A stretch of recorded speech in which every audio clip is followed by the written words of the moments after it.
నేను మాట్లాడొచ్చా అంకుల్? హాస్ని ఒక నిమిషం ఉండు. నాన్న నేను వీడు నాకు వద్దు అంకుల్, నేను వెళ్ళిపోతున్నా. నాకు మాట్లాడడం రాదు అంకుల్. ఇప్పుడు కూడా మీరు మాట్లాడుతుంటే మధ్యలో వచ్చి డిస్టర్బ్ చేశాను.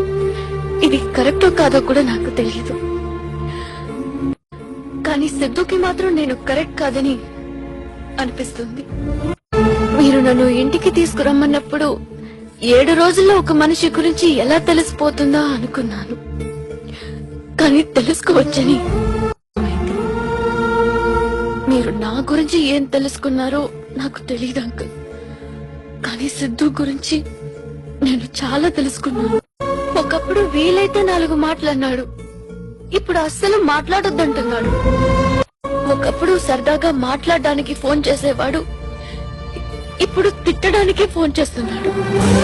ఒకప్పుడు నాలో ఏం నచ్చిందన్నాడో ఇప్పుడు అదే నచ్చట్లేదంటున్నాడు. అయినా సిద్ధు నన్ను తిట్టడం వెళ్ళట్లేదు అంకుల్. ఇంతకు ముందు కూడా సిద్ధు నన్ను తిట్టేవాడు, అందులో ప్రేమ కనిపించేది. ఇప్పుడు అది లేదు.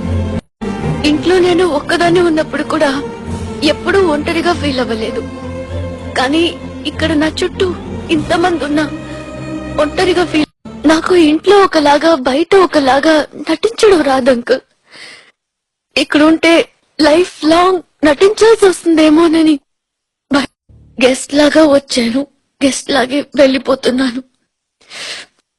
మీలో ఎవరినైనా హర్ట్ చేసి ఉంటే క్షమించండి.